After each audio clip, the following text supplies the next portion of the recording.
আসসালামু আলাইকুম সুপ্রিয় ভিউয়ার্স, সোনালী ব্যাংকিং ইনফো চ্যানেলে সবাইকে স্বাগত জানাচ্ছি। আজকে আপনাদেরকে ট্যাক্স রিটার্ন নিয়ে একটু তথ্য দিব। যদিও আমি গত কয়েকদিন আগে এই বিষয়ে একটি ভিডিও দিয়েছিলাম, তো অনেকেই জানতে চেয়েছিলেন যে কোনো প্রজ্ঞাপন জারি হয়েছে কিনা।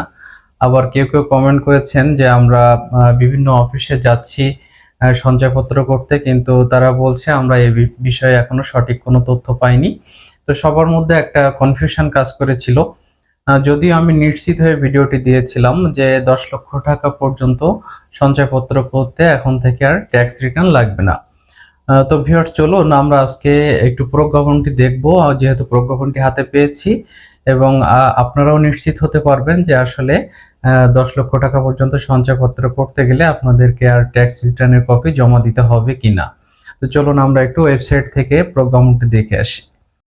সো ভিউয়ার্স, দেখতে পাচ্ছেন আমরা জাতীয় সঞ্চয় অধিদপ্তরের ওয়েবসাইটে প্রবেশ করেছি, এবং এই যে সর্বশেষ হালনাগাদ 22শে জুলাই 2025 যে নোটিশ বোর্ডটি আছে, আমরা এখানে একটি পিডিএফ ফাইল আছে, এটি আমরা একটু ওপেন করব।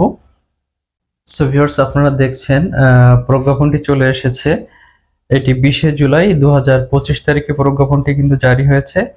গণপ্রজাতন্ত্রী বাংলাদেশ সরকার, জাতীয় সঞ্চয় অধিদপ্তর, অভ্যন্তরীণ সম্পদ বিভাগ, অর্থ মন্ত্রণালয়, এনসি টাওয়ার, 18 তলা, 62/3, পুরানো পল্টন, ঢাকা 1000।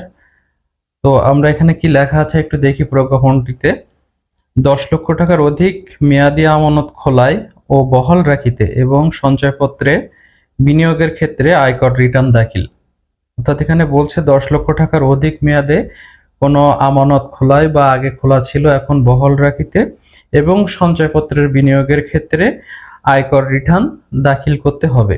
তাহলে স্পষ্ট বোঝা যাচ্ছে যে 10 লক্ষ টাকার অধিক বিনিয়োগের ক্ষেত্রে কিন্তু আমাদের আয়কর রিটার্ন দাখিল করতে হবে।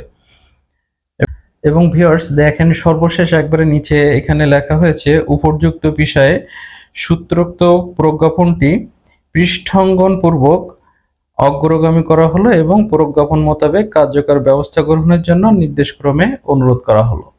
তাহলে আমরা বুঝতে পারছি যে এখন থেকে আমাদের সঞ্চয়পত্রের বিনিয়োগের ক্ষেত্রে বা কোনো এফডিআর বা কোনো মেয়াদি আমানত রাখার ক্ষেত্রে 10 লক্ষ টাকা পর্যন্ত আমাদেরকে কিন্তু কোনো আয়কর রিটার্ন দাখিল করতে হবে না।